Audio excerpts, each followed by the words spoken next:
बिस्मिल्लाहिर्रहमानिर्रहीम। Today is the 45 lecture of mechanics. देखें, rotational inertia जो है rectangular strip about perpendicular axis passing through the mid point. हमने last 2 examples देखी हैं। हमने पैरेलल एक्सिस का थ्योरम अप्लाई करके तो हमने उसकी वैल्यू कैलकुलेट की है सिलेंडर के लिए और डिस्क के लिए और रॉड के लिए, ठीक है। अब हमने जो ये एग्जांपल्स जो हैं ये किसके लिए अब देखनी है, परपेंडिकुलर एक्सिस के लिए देखनी है। उसका फार्मूला लगाएंगे परपेंडिकुलर एक्सिस का। पहले हमने पैरेलल एक्सिस का फार्मूला लगाया था। ये पैरेलल एक्सिस का फार्मूला था ICM plus m into r square. ये फार्मूला था आर स्क्वेयर की जगह ये हम, क्योंकि रेडियस था r, तो ये देखें ये हमारे पास हाफ लेंथ हमारे पास आ जाएगी, इसलिए हमने l/2 लिखा है, ठीक है। कंप्लीट l नहीं लिखा। तो ये वैल्यू कैलकुलेट करके हमारे पास आंसर आ गया था। अब हमने वैल्यू कैलकुलेट करनी है और इस इलिस्ट्रेशन किसकी है, परपेंडिकुलर एक्सिस थ्योरम की है इलिस्ट्रेशन।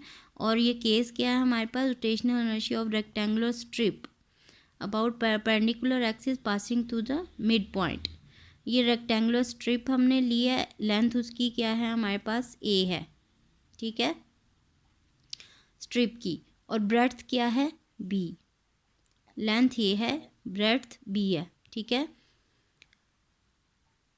और हमारे पास जो है उसकी देखें यूनिफॉर्म थिकनेस है उसकी।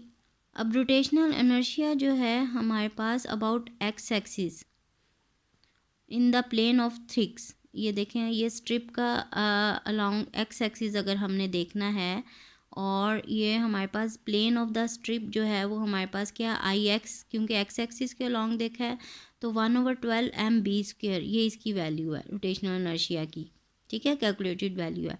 अब rotational inertia of the strip about y axis in the plane of strip, about y axis हमारे पास IY हो जाएगा 1/12 ma², ठीक है। तो हमने क्योंकि एक्स एक्सिस के देखना था तो b की वैल्यू हमने विड्थ ली है, और यहाँ पे हमने क्योंकि y एक्सिस के लिए देखना तो हमारे पास ये वैल्यू आ जाएगी a की, ठीक है। तो ma² आ जाएगा IY के लिए।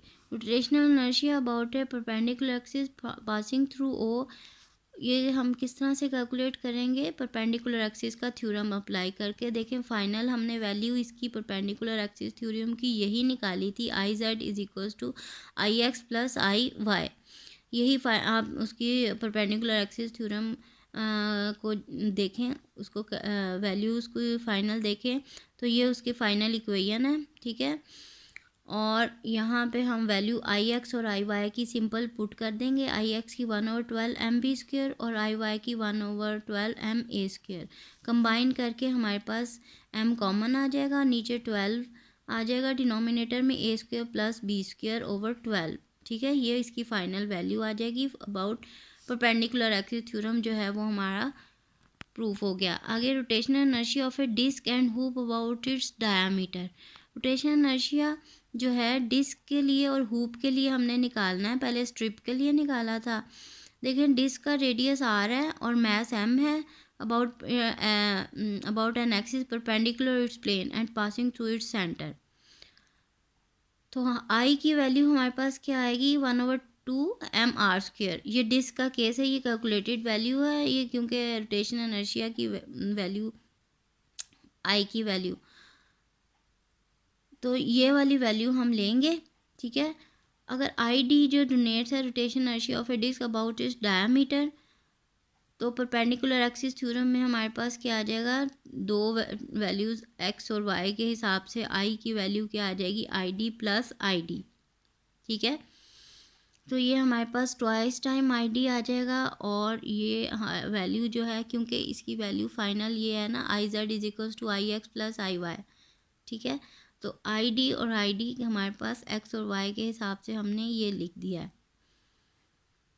I की वैल्यू हमारे पास आ जाएगी 2ID, और ये आ जाएगा हमारे पास ID is equal to 1/2 into I की वैल्यू ये है 1/2 mr², ये पुट कर देंगे तो आंसर आ जाएगा हमारे पास, ठीक है। Similarly we can get rotational inertia about the diameter of a hoop.